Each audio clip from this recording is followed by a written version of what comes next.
Hey, everybody. Thanks so much for joining us right here on The Right View. Tonight, we are joined by a woman that you know. She's been on our show before, Grammy winner, platinum recording artist, and host of Messages with Kaya, Kaya Jones. Kaya, welcome back to the show.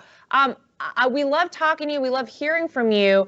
And you've been on before, and we've talked about a lot of different things, but I recently saw this incredible video of you being baptized, and we're going to get really in depth on that in a little bit, but it really started making me think, you know, people have heard of you. You've obviously been part of the entertainment industry for a long time, but they don't know all about you and who you are. So I want to hear from you, and I think our audience wants to hear from you tonight.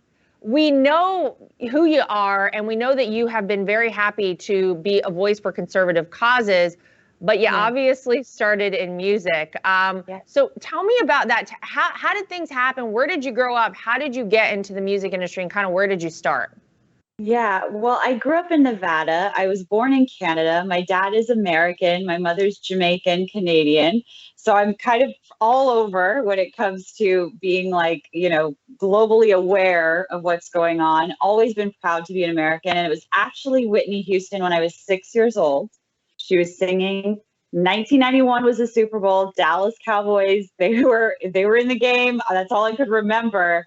Was just this woman's voice, this beautiful woman in a tracksuit. I remember the tracksuit. That's what I was thinking as soon as you were saying that. Yeah, she came out in a tracksuit. Yes. And she just sang.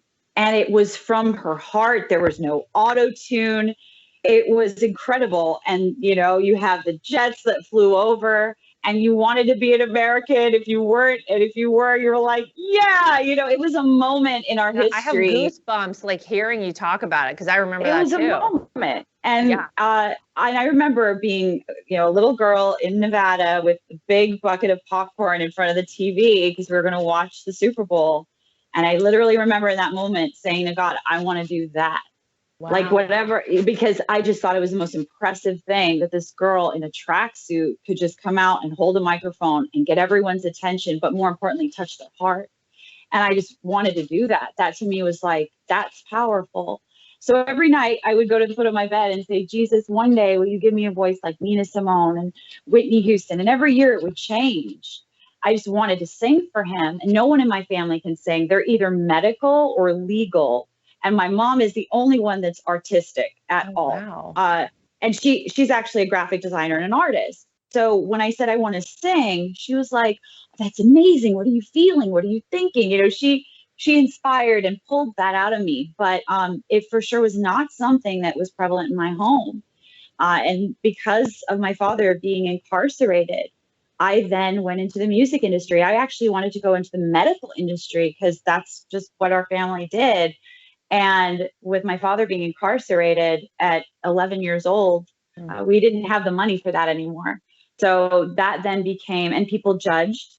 There was a lot of judgment. I lost friends and didn't understand. And it was for something that now is seen as, you know, Mark Zuckerberg and a lot of people do it, selling contacts all day long. He actually started 1-900. He sold it. And Janet Reno came down on him and sent him to federal prison. So, oh my goodness. How long was he locked up? 5 years. Wow. And that's a really, I mean, influential period in your life when you were 11 till you were 16. So, I mean, it's a big chunk of your adolescence. I'm sure that had a big impact on you, but you got through it with singing, and obviously so many people know you from the Pussycat Dolls. So how did that happen? How did you get there? I went to an open call audition. There was 2,000 girls, and they got us. Yeah. So day one was 2,000 girls, and they got you down from 2,000 to 200 to 40 to 20 to 2. And that was like, whoa. And then they had another audition with invites only, which were girls from the industry that had auditioned privately. And then they brought in another 3 women. So then there were 5. And from there, we didn't realize that we were auditioning again for industry only. So then we thought in our heads, you know, we're walking out on stage that it's going to be like agents and managers and producers. And what we didn't realize, it was Bono from U2, Oh my 50 gosh. Cent, Gwen Stefani, Wow. Justin Timberlake, Eve. It was all of, Bon Jovi. It was powerhouses that did what we were doing. And they then narrowed down the 5 to 3. And that's how we joined the Dolls. Yeah. That's amazing. I mean, by the way, that like open casting, in my mind, that never works out. Like, I feel like if, you hear about these things and I'm always like, that seems like a scam. Like, I would never have even thought to do that. That's amazing that you went to one of those out of 2,000 people and here you are, or there you were, I guess. Did you see them in the audience, these, like incredible musical talents? Could you see them? Yeah. So Oh my I was God. actually the first one out, and I had to kneel down and, sing. And I looked down and I recognized Bon Jovi right away. And then I look No over big and deal. it's like Dr. Dre, and he's sitting Oh beside my gosh. Bono from U2. And I'm like, oh my goodness. It's like, don't forget your line. Like my head was blown away.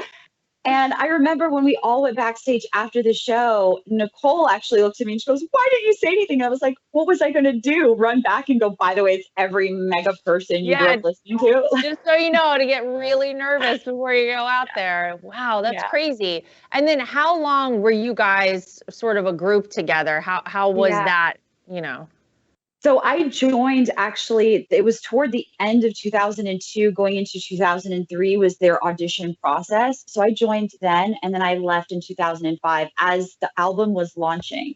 So that was a really big, whoa, I had to sign off all rights from getting any credit. And even though I vocally worked on a lot of the music. So that was a big, it was hard to do. But again, God was tugging on me. And why did you do that? Why did that happen? It happened because there were multiple facets. It wasn't just one thing.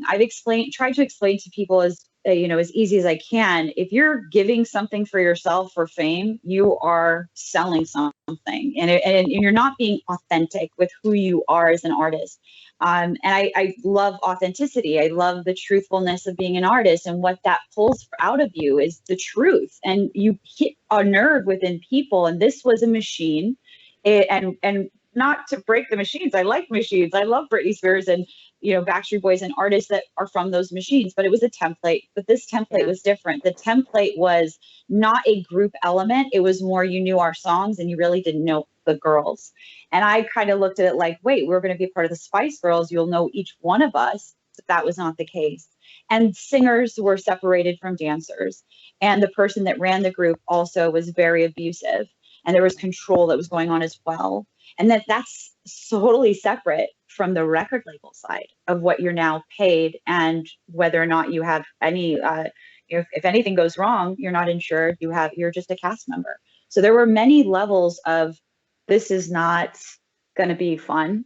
And then men in the industry making it very inappropriate, and me kind of going, wait, so we are looking like, sex, our name is sex, we're singing about sex. So of course, you're kind of low hanging fruit in an industry that, as you know, is not kind. And we were put in positions that were not easy to make decisions. And I had to really pull myself out and say, is this for me? And I prayed about it. And so I didn't even know then that God was really like, this is not going to be the right place for you. And I, came out of there being like, okay, well, now what? But I could only get work because I was a Pussycat Doll. So, and then every song that was given to me was more Pussycat Doll songs. So you're then in this constant, hamster in a wheel and never getting to your best self. Wow. Well, yeah, I mean, look, it very clearly you made the right decision to leave, because you have become a very, very strong conservative voice. Was that always something that, you felt? Were you a person that leaned conservative? Because, we always hear about people in the entertainment industry like, oh my gosh, it is the kiss of death if you come out as a conservative. Were you always that way? Did you randomly at some point kind of realize maybe this is how I feel? And why did you decide to come out and be so vocal about it? Because a lot of people aren't. Yeah. That's a really good question. I didn't know what it was to be a conservative. I just kind of knew I was American, and I loved being American. I loved my country, and I love supporting our veterans and our military. You know, I never voted for Barack Obama, but in 2009, I went to Iraq and supported our military. And I actually still hold the record to this day for a pop artist during a war, an active war. I performed 20 shows in 10 days throughout Oh my gosh. Iraq. Yeah, throughout Wow. Iraq. And I never voted for Obama, but I love my country. And Well, that's yeah, that. you love the Yeah, Trump look, of course. And I would hope that anybody yeah.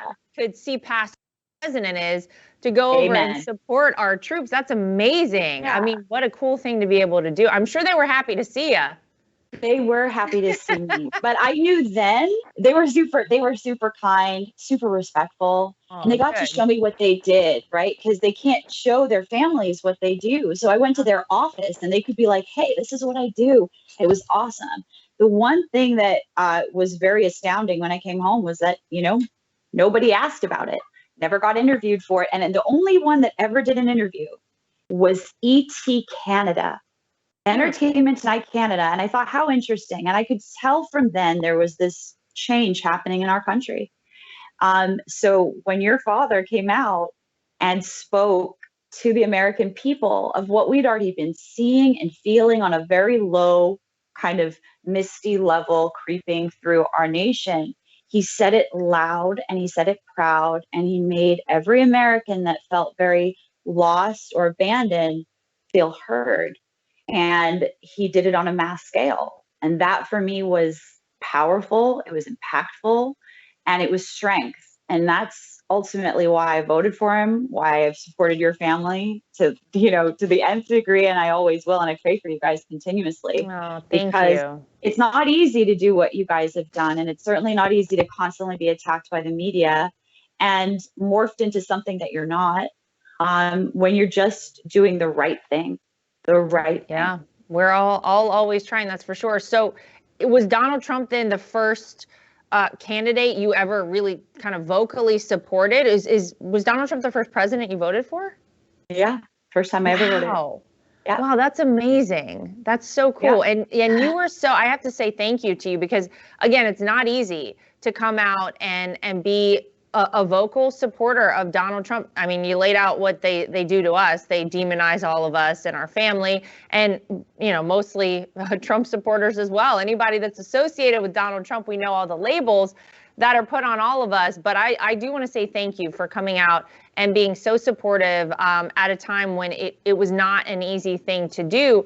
But I assume that part of the reason that you did that is because of your faith and because you knew that Donald Trump. It was 100% the reason. He was saying the thing that every American felt that didn't have the guts to say. He was saying it on a very big scale, and he meant it. And he wasn't saying this is a Republican thing, this is a Democratic thing, this is a Libertarian thing, this is a centrist thing. He was saying this is an American thing. Right. We have to take care of us. We have to be smarter about our country and run it like a business. But you know, at the root of it, when you love your nation, which we do as Americans, our Constitution was built on biblical principles. That's so right. you cannot not understand that if you don't support what he's saying, you're actually biblically wrong and not politically right, because we know what's politically right is not biblically true or correct. So our Constitution is built on biblical principles about God being above all. And he spoke to that. He spoke on that. He spoke from the heart, and he didn't back down. And I love that, because and everyone was like, well, he scared me. And I'm like, good. He should have scared you. He should have scared everybody, because you know what? That you don't want to mess with someone that poses a little bit of nerve that you're not sure what they might do. Right now, we're kind of very much aware of what the current person might do. And that's not good cards to hold when you're you're playing a game. And and that's what I loved about your father, was that he really was, you weren't sure what he could do. And that's strength, because, you know, we are a country that a lot of people don't want to see around. That is true. And it's a very scary truth. And we have to keep that in mind. We should always remember that. What do you make of things that are happening right now, Kaya? I mean, there's so much. I mean, I don't even know where to start, but obviously the current administration, the current occupants of the White House, run things very differently than Donald Trump did. And I question sometimes, where are we headed? But is there something at the root of this? Is there really, because it feels like so much that's happening is so bad for America. It feels like so much is rooted in a very evil space. It feels very divisive. It seems like there's constant division of our country, this group versus this group. I don't know why we can't just all say that we are Americans and are united. But what do you make of where we currently are right now in America? We're in a bad state. We're in a bad state because it feels as though there are people that have so much hatred for Donald Trump that they're willing to sacrifice our nation for it. And what they don't understand is that there are many Americans that don't agree with that narrative, and they want to build America back up, and they want to help one another. And that's how we do it. We have to do it together. But they're scared, Kai. They're terrified to come out and talk about it. Nobody wants to say anything. No, because they know that it's you will be ostracized for it. From moment one, I was blocked by famous people that I never even met. I never even met some of these famous names, but they then knew that I was being vocal about him, so they blocked me. I was on this blocked list. I couldn't get work, and it was really kind of intense to go, wait, so because I love my nation and I don't want to be a part of this global thing that you guys are pushing, and I'm supporting my president, as we all should, and we should work together. What's happening right now is complete division. It's propaganda. It's hatred. It's rooted in a very evil place, and you could feel it. Mm-hmm. And it's removal of our freedom. And these aren't freedoms just from the Constitution. Remember, the Constitution is from the biblical side. So you're talking about taking away our God-given rights. Yep. And that's why America has been the stronghold of the world. And that's why we have to take this as serious, because people don't want to see us around. But we give strength to nations that don't have that. They look to us for like, whoa, they're still free. They're fighting for it. And so we just have to keep that in mind, that we are leading the way. Don't give up hope. Continue to pray about it. But understand that they're attacking the Bible, the biblical principles of the Lord, not Donald Trump and not anyone else in office. But they're using that as a good narrative to attack. I want to go back to kind of what I brought up at the very beginning of the interview, your recent baptism by Pastor Paula White, who is a dear friend of ours. She has baptized both of my children, by the way, and she's a wonderful person. But, Kaya, most people do get baptized when they're very young. You have been really outspoken about this. You've been very open about your decision to be baptized now, as an adult and after experiencing so much life. So what did that mean to you? Why did you decide to, be so outspoken about it? But also, why did you decide to do it now? Well, I really wanted to do it because I'm not a hypocrite, right? You guys have watched me from the moment I came onto your show and met you years ago to now.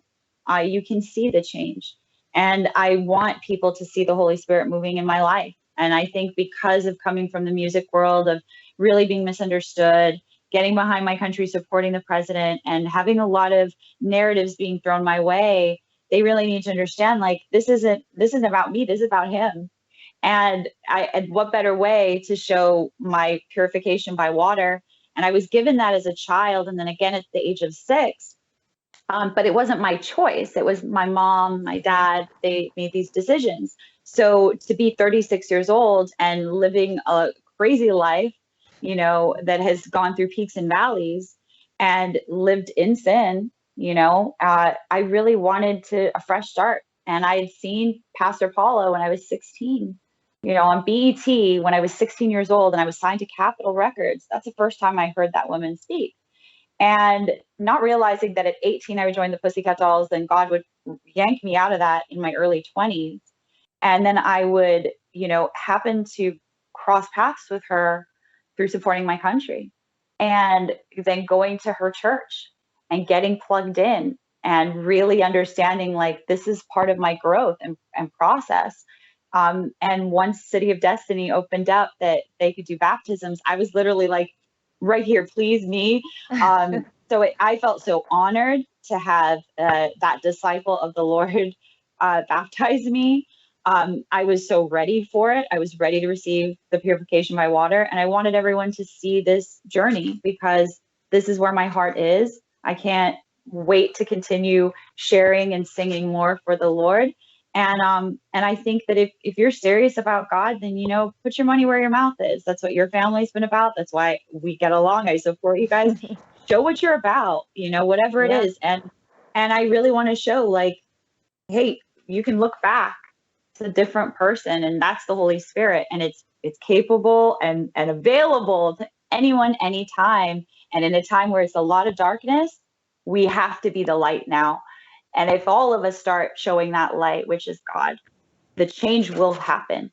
But we have to get loud with it and not be just fair weather Christians that are half full. We have to get fully full. It's a really interesting point you made about the fact that you were baptized when you were young, but now this is your decision. I never really thought about it that way, but I guess what better way to show your love for Jesus Christ, to show, your true commitment than to make a decision to do it as an adult. What an incredible thing to do. And, the fact that you have, posted about it on, I know I saw it on your Instagram page, but that you've been so vocal about it, I think is probably very inspirational to a lot of people. So you might have inspired people, Kaya, to do the same thing, which I think is really, really cool and an awesome thing to do. I want you to tell people about your show, Messages with Kaya. Tell us a little about that. Yeah. Well, Messages with Kaya is on the Life Network, and I'm really excited because I get to sit down with everyday people and also famous people and ask them, were they rooted in God? First question out the gate is, were you born into a home where you knew the Holy Spirit or you knew the Lord? And majority of the time is they really didn't. Wow. And it's really about them, just how God has moved in their life. So from people who are newly walking with God and talking about it to those that are like ministering have come on the program. So it's a plethora of people, but the common denominator is God. Wow. And politics has come up because you're talking about God. Mm-hmm. And so it's really nice. It's not a forced thing. It feels great to do. And it's a form of sharing with people that need hope right now, that don't feel like they know the answers. Man isn't giving them the answers. The news is not giving them the answers. They're having to search for answers. They're feeling like, wait, so hey, you got to look up when God when man has failed, God has the answers. So that's kind of why I enjoy this program, Messages with Kaya. And Pastor Paula founded the network. How cool is that? Like, again, 20 years later, from 16 to 36, watching her on BET into my living room, God was already sowing that seed. Yeah. He's the greatest writer of stories, so I kind of just think, wow, I'm so lucky I get to sit with people and talk about their faith. And they really minister to the audience what they want to share and how deep they want to go, but giving people hope right now because they really need hope and grace. We do. Yeah, we do. We absolutely do. It's interesting because I have so many people wherever I am, in an airport, the grocery store, wherever it might be, who come up to me and they are so devastated by what happened in this past election. And I know a lot of people still have a lot of questions about what happened in this past election. And I don't know why, but I have reached a place where I truly feel like, look, this is not in our hands. We are working in God's time. Sometimes he has a plan that we don't know about yet. And I truly believe that's sort of where we are right now, that we're part of something that's so much bigger. And I always tell people that. I say, you know what?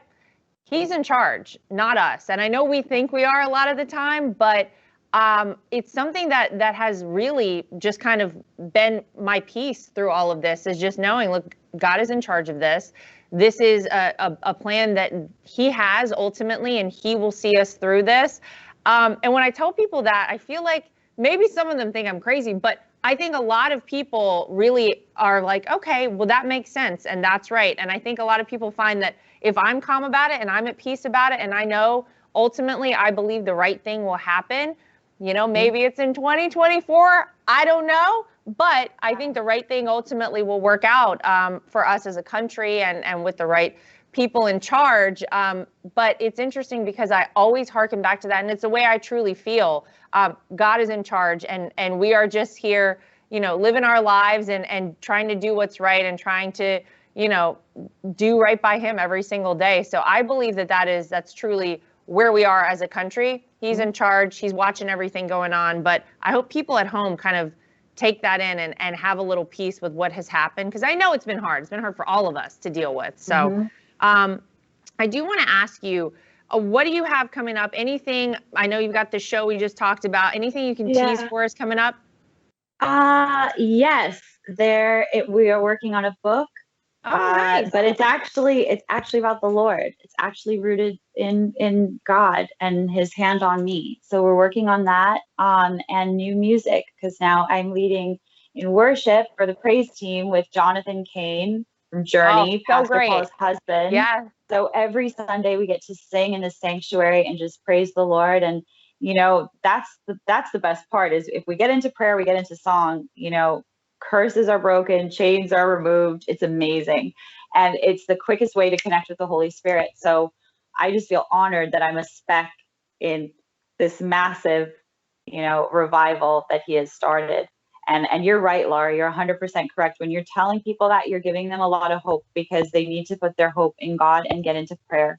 Get into prayer over your family, for their family, for our country, for our veterans, for our deployed, for everyone right now, because there are people that don't want to see us exist. And it is rooted in God. It is rooted in God, which is why we've always stood with Israel. It is rooted in God. Yep. So when people don't understand what's going on, understand that this isn't what we wrote. Donald Trump didn't write it. Pastor Paula didn't write it. You and I didn't write it. God wrote it. And he says it clear about the Jewish people. He says it clear about his people. They are his people. And we're always to protect his people. We're all his children, but they're chosen for a reason. So when we see all of this going on, understand this is a spiritual war. As much as it is a physical that we're seeing, it's manifesting into the physical. But get into the word, get into a covenant, get into a prayer circle, a church, and lift up your voices, because we can argue all day long, but God can move mountains in your favor if you get into prayer. Sometimes I get into prayer, even people that are arguing with me or they don't like me, and I pray, because the enemy hates that. He hates that. So, when you get into prayer for someone, it's like, whoa. And then God does this thing where he will make it happen. Yeah. So that's really what I focus on, is just serving the Lord. Whatever he throws my way, it's for him. And I just feel blessed that really speaking out for your family led me closer to him. So. Amazing. Well, gosh, what a great thing. So I have a question I ask everybody, Kaya, at the end of the show. What do you think is the best part of America, and what do you think is the biggest threat to the future of our country? The best part of America is our diversity and our freedom. Our diversity and our freedom. We're a melting pot, and we accept and love so many that come from near and far. And the American dream is very true. It's been feeling for sure like a nightmare, but it is true. And what can we do? What can we do? What's the biggest threat, do you think? The biggest threat to the future. The biggest threat is not hearing each other. The biggest threat is not real equality. We're talking about, especially because this month is Pride Month. If you're talking about true equality, then everyone needs to be heard. I used my voice to speak out for the LGBTQ community for years, marched for them everywhere in the world, in countries that I could have been arrested, killed, all because it was human beings not being understood. And I do the same for human trafficking. But now it's come down to literally people who love their nation. If you love America, you're not being heard. You love your president, you're not being heard. If you support the military, you're not being heard. Our military is even changing. So really, what is the biggest threat is there is not equality for those that just don't agree. And I think that's the whole point of freedom, is we're allowed to agree to disagree. You don't have to agree on everything. And you can also, work together for the greater good. it can go a little bit this way and a little bit that way. But when you're swinging all to one side and you're shunning and creating racism and creating pain where we have evolved past that and really not rooted in a positive place, that's frightening. And I think that's the biggest threat really to our country, is not listening to each other at all. Wow. Well, we can close it out then on the words from the famous Ron Burgundy of Anchorman: agree to disagree. I can't hear those words and not think of Anchorman. Great movie. And I love a good Anchorman quote. So we should all be able to agree to disagree. That is what our country, after all, is about. That is what being free is all about. You and I don't have to see eye to eye on everything, but it's your right to feel the way you want to and be able to express yourself, as it is my right to feel the way I do and express myself. Good thing to remember. Kaya Jones, as always, we love having you on. Thank you for allowing us to get to know you a little better. Thanks for sharing some time with us today. We really appreciate it. I'm sure we will have you back.